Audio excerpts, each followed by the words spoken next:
আগুন লাগলে বা আঘাত লাগলে শরীরের যে কোনো অংশ ক্ষত হতে পারে। সেই ক্ষতস্থানে ব্যান্ডেজ করা ফার্স্ট এড চিকিৎসার জন্য প্রয়োজন। এতদিন আমরা roller bandage, crepe bandage, short stretch, compression ব্যান্ডেজের কথা জানতাম। এখন সেবা শুশ্রূষার সুবিধার্থে রেশম গুটি দিয়ে বিশেষ ব্যান্ডেজ তৈরি করে আলাদা আলো দেখালেন রায়গঞ্জ বিশ্ববিদ্যালয়ের সেরিকালচার বিভাগ। সেরিকালচার বিভাগের গবেষকদের একটি দল সুপ্রচেষ্টায় উদ্ভাবন করেছেন এক নতুন ধরনের ব্যান্ডেজ।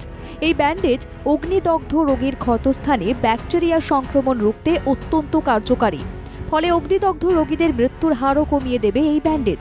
রোগীদের কাছে যা আলোড়ন ফেলে দিতে চলেছে, এমনটাই আশাবাদী গবেষকরা।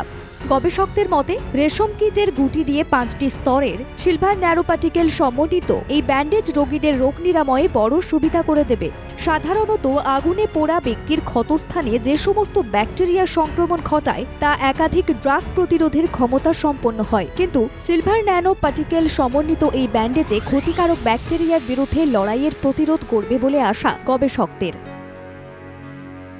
আমরা পেটেন্টটা ফাইল করেছি, এখন তো মাইস মডেল অবধি হয়েছে, এটা ক্লিনিক্যাল ট্রায়ালের মধ্যে যাবে। সো মেবি আনাদার 1 or 2 ইয়ারের পরে হয়তো এটা মার্কেটে আসতে পারে। যারা 3rd ডিগ্রি বার্ন যেগুলো হয় ট্রমা, ওখানে কিন্তু ম্যাক্সিমাম যে মেইন কালপিট হচ্ছে সুডোমোনাস অ্যারাগোনাসা যে ব্যাকটেরিয়া। তো আমরা দেখেছি এই ব্যান্ডেজটা কিন্তু স্পেসিফিক্যালি সুডোমোনাস অ্যারাগোনাসকে খুব ভালোভাবে ইরাডিকেট করতে পারছে। কেন্দ্রীয় স্বাস্থ্য মন্ত্রকের পরিসংখ্যান বলছে ভারতের প্রত্যেক বছর 70 লক্ষ মানুষ অগ্নিদগ্ধ হন। এর মধ্যে 1.5 লক্ষ মানুষের মৃত্যু হয়, যার বেশিরভাগ ব্যাকটেরিয়া দ্বারা রক্তের ইনফেকশন হয়। সুতরাং রেশম কীট গুটির দ্বারা নির্মিত এই ব্যান্ডেজ কতটা কার্যকরী তার বলার অপেক্ষা রাখে না।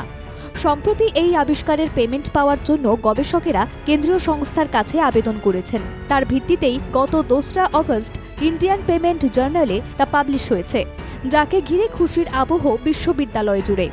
তাহলে আমরা এটাও পেয়েছি যে আমাদের এই ব্যান্ডেজটা হিমো কম্প্যাটিবল আর সাইটো কম্প্যাটিবল। তার মানে এটার দিয়ে রোগীর দেহে কিন্তু কোনো রক্তকণিকারও কোনো ক্ষতি হবে না, যে সময় ওন্ড হিলিং হবে, আর দেহের কোনো কোষেরও কোনো ক্ষতি হবে না, বা একদম মিনিমাম ক্ষতি হবে বা হবে না বলা গেলেই চলে। সেরিকালচার বিভাগের গবেষকরা জানিয়েছেন রেশম অতি প্রাচীন একটি ফাইবার। সিল্কের মধ্যে মূলত ফেব্রুইন এবং সিরিসিন নামক 2 ধরনের প্রোটিন পাওয়া যায়, আর রেশমের গুটি আমাদের ত্বকের সঙ্গে খানিকটা সামঞ্জস্য রয়েছে। বর্তমানে অগ্নিদগ্ধ রোগীদের জন্য যে ব্যান্ডেজ করা হচ্ছে তা ক্ষত শুকোতে 18 থেকে 21 দিন সময় লেগে যায়, কখনো তারও বেশি।